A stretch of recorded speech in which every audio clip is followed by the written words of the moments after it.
all the years. There's a moment about a minute into a scene where Anthony Hopkins will do something so small, Don't your eyes seek out the things you want? so quietly intentional that you miss it if you're not paying attention. Maybe it's the way he lifts his chin half an inch. Maybe it's how he lets the silence sit in between the lines. Rest assured, my dear, well, this one will give you plenty of exercise. It's mesmerizing, and not because it's loud or dramatic, but because it feels like he just pulled something out of you without asking. And one morning I just ran away. Not just, Clarice. What set you off? Watch the first meeting between Hannibal Lecter and Clarice Starling in Silence of the Lambs. It doesn't open with music or a scream or anything bombastic. Dr. Lecter, my name is Clarice Starling. May I speak with you? It opens with Hopkins standing in the middle of his cell. Perfect posture, no blinking, no movement. Clarice walks in and he greets her like an old friend. You're one of Jack Crawford's, aren't you? Not in a warm way, but in a way that lets you know he's already memorized her. He greets her without a drop of menace, but it's still terrifying because you realize he's been waiting for her. He sizes her up with one glance, comments on her lotion, her bag, her upbringing. You use Evian skin cream, and sometimes you wear our lead tone. And he does it all with surgical calm. No raised voice, just absolute control. That greeting set the tone for one of the most iconic performances in modern cinema. And the Oscar goes to Anthony Hopkins in the silent. My God, I can't believe it.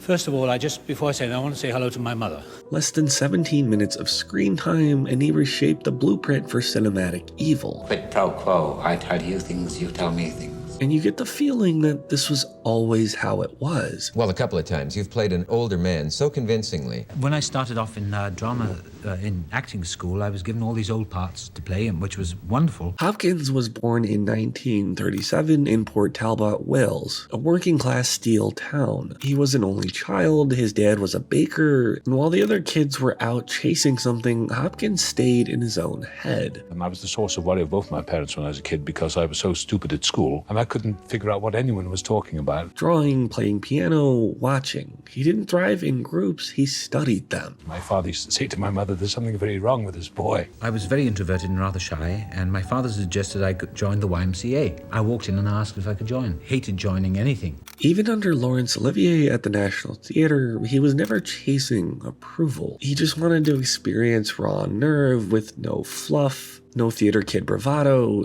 just pure behavior. That's the key. I was so involved and uptight about everything, about acting, and I was so insecure. I wanted to be sure that it was perfect, and I've just learned to not take it so seriously, to treat it as a game and to drop the goals. And the paradox is that by dropping those goals, I feel much fresher and I feel much more powerful, and I feel that I have greater reserves. He'll stare at a scene until it breaks down into rhythm and breath and timing. He's clinical about it, almost cold. He lets go of all the noise and waits for something real to happen. Relaxing, being in charge of your instrument, being open so that the power can flow through you. Whether you're an actor, a painter, a musician, or an airline pilot, you can't be tense. It's a whole principle of life. If you're relaxed, chances is that good things will come to you. He's also a madman when it comes to prep. Hopkins has said he'll read a script 200 times, not to memorize it, but to let it dissolve into instinct. I do it 250 times. 250, there's nothing significant in it. It's just I'm a little bit obsessive, I guess, and I'm a bit of a perfectionist. Maybe I'm a little creaky up here. That's why he can hit those micro beats. The roof can fall on anybody. But not on Molly and Josh, I take it.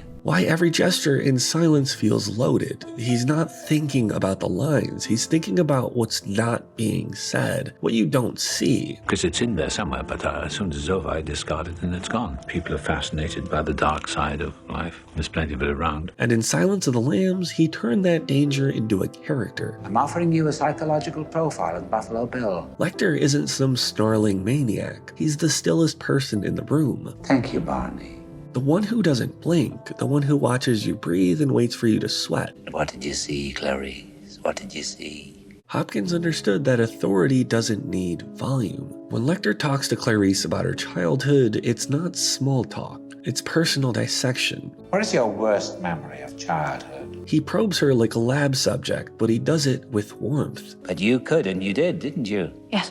That's where he catches her. He doesn't threaten, he empathizes. Of course, she's been warned not to tell you anything. Yeah. You know? You're asking her about herself. That's where he really gets a kind of deep relationship with Clarice. And then he uses it against her. It feels almost effortless. The blinking thing, that wasn't a gimmick. That was control. Hopkins figured out that if he removed even that human reflex, he'd start to feel less like a man and more like something else. Something eternal. I'm here to learn from you. Sit, please.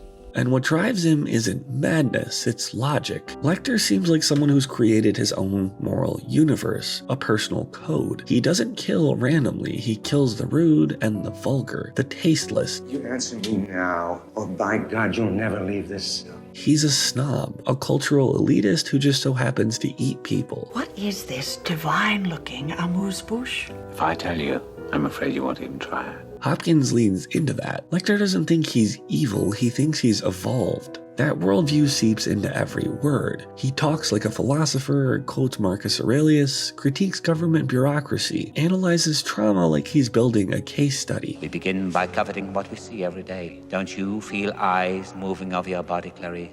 Hopkins never lets that intellect feel performative. He's not showing off, he's just being himself. That's why it feels like someone who could actually exist. A genius who abandoned empathy and replaced it with taste. You will not persuade me with appeals to my intellectual vanity. Because in Lecter's world, rudeness is the real crime. What Hopkins pulls off here is a tightrope walk. He never softens Lecter, never apologizes for him. Pity about poor Catherine, though. Your anagrams are showing, Doctor. But he makes him three-dimensional, chilling not because he's monstrous, but because he's grounded, because he makes sense. We don't have any more time for any of this now. But we don't reckon time the same way, do we, Clarice? And that's the most dangerous kind of villain, one you start to understand. So nice of you to visit again. You don't make it easy, do you? Still, one aims to please. Less than 17 minutes of screen time, and yet he's the gravitational center of the movie. He's in your head long after the credits roll. Every villain since has been chasing his shadow, but you can't replicate this kind of control, this kind of restraint. Sounds charming.